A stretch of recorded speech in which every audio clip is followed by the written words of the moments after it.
കേൾക്കുന്ന സഹോദരിമാരെ, ഇന്നും പ്രായമുള്ള കുറെ ഉമ്മമാര് അങ്ങനെയുണ്ടല്ലോ. അവരുടെ ഖൽബിൽ വേറെ ഒരു ചിന്തയില്ല, വേറെ ഒരു ആലോചനയില്ല. ഇബാദത്തുകൾ എത്ര കണ്ട് വർദ്ധിപ്പിക്കാൻ കഴിയുന്നുവോ അത്ര കണ്ട് വർദ്ധിപ്പിക്കണം. കോഴിയെ നിങ്ങൾ കണ്ടിട്ടില്ലേ? ആ കോഴിയുടെ പൂവൻകോഴിയുടെ ഒച്ച, അതുപോലെ പൂവൻകോഴി അതിന്റെ രണ്ട് ചിറക് കൊണ്ട് ആ പൂവൻകോഴി ഇങ്ങനെ അടിക്കാറില്ലേ? അത് ആ പൂവൻകോഴിയുടെ റുക്കൂ ആണ്, അതാ പൂവൻകോഴിയുടെ സുജൂദാണ്, അതാ പൂവൻകോഴിയുടെ ഇബാദത്താണ് എന്ന് മഹാന്മാരായ പണ്ഡിതന്മാർ പറഞ്ഞില്ലേ? ഇതുപോലെ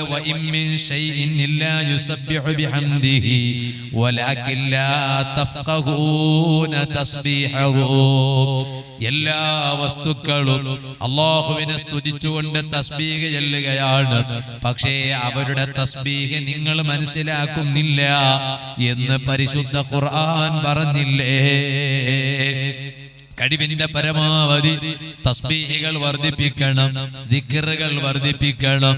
ഒരിക്കലും നമ്മൾ പുതിയ പുതിയ പരിഷ്കാരത്തിന്റെ പിന്നാലെ പോകാൻ പാടില്ല.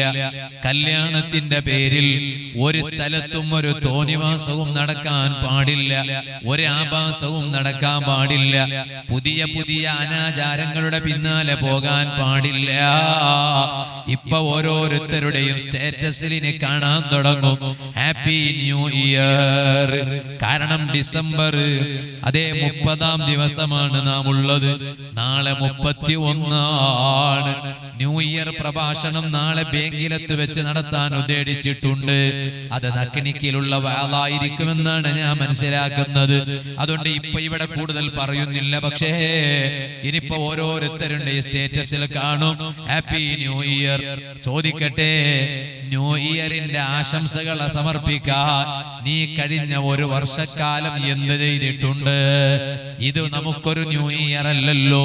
നമ്മുടെ ന്യൂ ഇയറോ അത് ഇസ്ലാമിക് കാലണ്ടർ പ്രകാരം മുഹറം കടന്നു വരുമ്പോഴല്ലേ.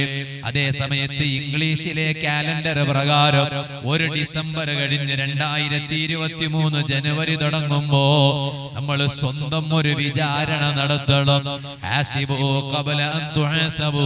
ഇത് എല്ലാ പുരുഷന്മാരോടും പറയുന്നു, സ്ത്രീകളോടും പറയുന്നു.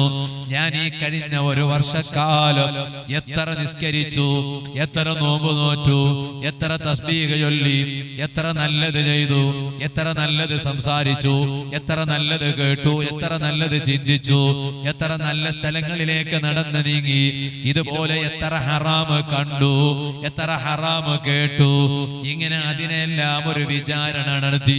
സെട്ടാവായ റബ്ബ് നമ്മെ വിചാരണ ചെയ്യുന്നതിന് മുമ്പ് സ്വന്തം ഒന്ന് വിചാരണ നടത്തി. നല്ലത് ഇനിയും ധാരാളം ചെയ്യാനുള്ള മനസ്സോടുകൂടെ തെറ്റുകളിൽ നിന്നല്ല മാറി നിന്ന് നല്ലവരായി ജീവിക്കാൻ കഴിവിന്റെ പരമാവധി ശ്രമിക്കണം. ചെറുപ്പക്കാരെ, ഒരു അനാചാരത്തിന്റെ പിന്നാലെയും പോകാൻ പാടില്ല.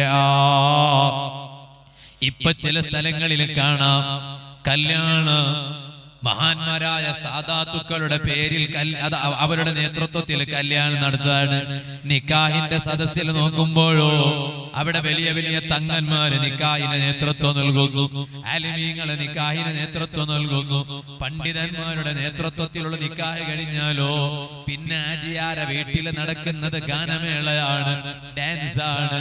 അത്തരത്തിലുള്ള ആജിയാക്കന്മാരോട് പറയട്ടെ, ദയവ് ചെയ്ത് നിങ്ങളെ മക്കളെ നിക്കാഹിന്റെ സദസ്സിലേക്ക് ആലിമീങ്ങളെ ക്ഷണിച്ച്, തങ്ങന്മാരെ ക്ഷണിച്ച് ആലിമീങ്ങളെ നിസ്സാരപ്പെടുത്താൻ ശ്രമിക്കരുത്, തങ്ങന്മാരെ ഇകഴ്ത്താൻ ശ്രമിക്കരുത്.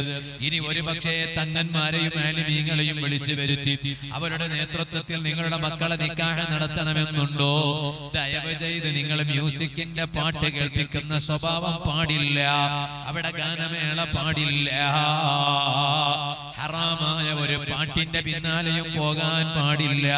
അതുകൊണ്ടല്ലേ നബി സല്ലല്ലാഹു അലൈഹി വസല്ലം തങ്ങൾ പറഞ്ഞില്ലേ, ഇമാം ബസ്സാർ റളിയല്ലാഹു അൻഹു റിപ്പോർട്ട് ചെയ്തില്ലേ, സൗതാനി രണ്ട് ശബ്ദങ്ങളുണ്ട്, മൽഊനാനി ഫിദ്ദുനിയാ വൽ ആഖിറ. ദുനിയാവിലും ആഖിറത്തിലും ശപിക്കപ്പെട്ട രണ്ട് ശബ്ദം. ഏതാണ് ദുനിയാവിലും ആഖിറത്തിലും ശപിക്കപ്പെട്ട രണ്ട് ശബ്ദം? ഒന്ന് മിസ്മാറുൻ ഇൻദ നിഅമ, ഒരു അനുഗ്രഹ വേളയിൽ അതേ അല്ലാഹ് പൊരുത്തപ്പെടാത്ത പാട്ടുകൾ. ഏതാണ് അനുഗ്രഹം? നിക്കാഹ് ഒരു അനുഗ്രഹമല്ലേ?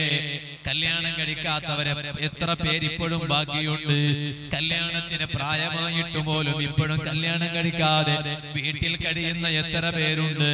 അതേ സമയത്ത് നമ്മുടെ മക്കളെ നേരത്തെ തന്നെ കെട്ടിച്ചയക്കാൻ നമുക്ക് സാധിച്ചല്ലോ, അതൊരു നിഅമത്തല്ലേ?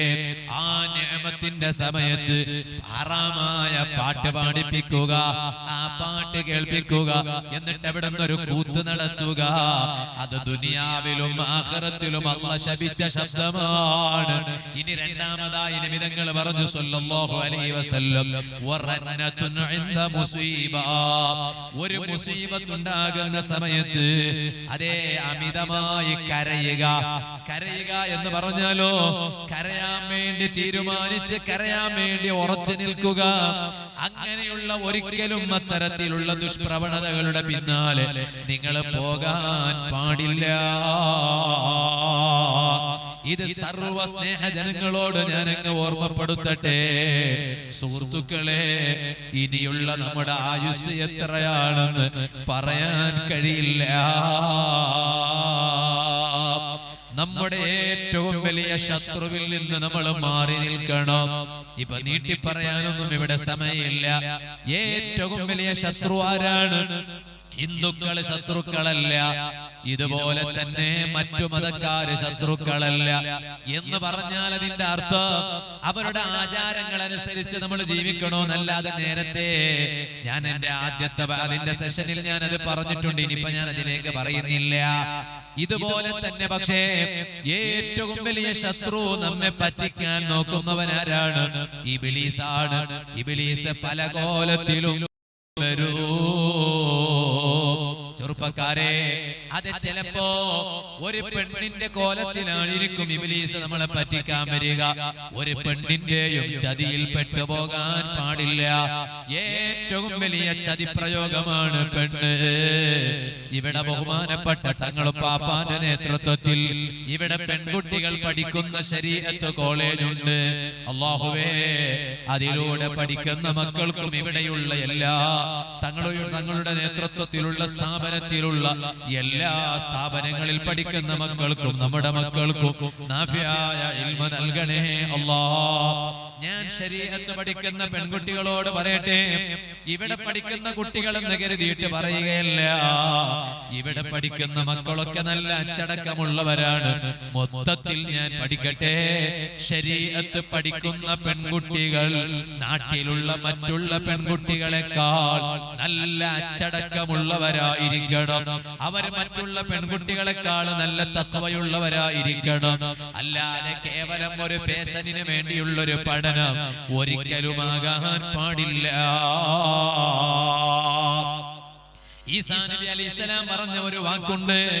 എന്താണ് ഈസാ നബി അലൈഹിസ്സലാം പറഞ്ഞത്? ഇൽമുള്ളവർ തെറ്റ് ചെയ്യുന്നത് ഇൽമില്ലാത്തവർ തെറ്റ് ചെയ്യുന്നതിനേക്കാൾ അപകടമാണ്. അപ്പൊ ശരീഅത്ത് പഠിക്കാത്ത ഒരു പെണ്ണ് തെറ്റ് ചെയ്യുന്നതിനേക്കാൾ ശരീഅത്ത് പഠിച്ചുകൊണ്ടിരിക്കുന്ന പഠിച്ച ഒരു പെണ്ണ് തെറ്റ് ചെയ്യുന്നത് അപകടമാണ്. അതിന് ഈസാ നബി അലൈഹിസ്സലാം രണ്ട് ഉദാഹരണം പറഞ്ഞിട്ടുണ്ട്. ഞാൻ അതങ്ങ് പറഞ്ഞ് ഞാൻ എന്റെ ഇന്നത്തെ വാദം അവസാനിപ്പിക്കുകയാണ്. ഒന്നാമത്തെ ഉദാഹരണം ഈസാ നബി അലൈഹിസ്സലാം പറഞ്ഞു, അത് ഒരു പാറക്കല്ല് പോലെയാണ്. ഇൽമുള്ള ഒരു പെണ്ണ് തെറ്റ് ചെയ്യുമ്പോൾ അതൊരു പാറക്കല്ല് പോലെയാണ്. ആ പാറക്കല്ല് എവിടെയാണുള്ളത്? അതൊരു പുഴയുടെ വക്കത്തിങ്ങനെ വന്ന് നിൽക്കുകയാണ്. ആ പാറക്കല്ലോ ഈ പുഴയുടെ വെള്ളം കൊണ്ട് അത് ഒട്ടും വെള്ളം കുടിക്കുന്നില്ല. ഇനി മറ്റുള്ളവർക്ക് വെള്ളം എത്തിച്ചേരാൻ സൗകര്യം ചെയ്യുന്നുവോ? അതും ചെയ്യുന്നില്ല. അതവിടെ ഇങ്ങനെ കെട്ടിവെച്ച് നിർത്തുകയാണ്. ഇനി രണ്ടാമത്തെ ഒരു ഉദാഹരണം ഈസാ നബി അലൈഹിസ്സലാം പറഞ്ഞു, ഖബറിന്റെ മുകളിൽ നിങ്ങൾ കാണാറില്ലേ? ഖബറിന്റെ മുകളിൽ കാണാൻ എന്തൊരു രസമാണ്. അതേ സമയത്ത് ഖബറിന്റെ ഉള്ളിൽ പോയി നോക്കിയാലോ അവിടെ എല്ലുകൾ മാത്രമാണ്. ഇതുപോലെ ഇൽമുള്ളവർ അതപ്പതിക്കാൻ പാടില്ല. ഇത് ഞാൻ ആരെ വിവക്ഷിച്ചിട്ടാ പറഞ്ഞത്? ശരീഅത്ത് കോളേജിൽ പഠിച്ചുകൊണ്ടിരിക്കുന്ന അല്ലെങ്കിൽ പഠിക്കുന്ന പഠനം കഴിഞ്ഞ പെൺകുട്ടികളെ, നിങ്ങൾ ഫേസ്ബുക്ക് ഉപയോഗിക്കുമ്പോൾ ശ്രദ്ധിക്കണം, ഇൻസ്റ്റാഗ്രാം ഉപയോഗിക്കുമ്പോൾ ശ്രദ്ധിക്കണം. ജീവിതത്തിന്റെ എല്ലാ മേഖലയിലും കഴിവിന്റെ പരമാവധി അല്ലാഹുവിനെ പേടിച്ച് ജീവിക്കണേ.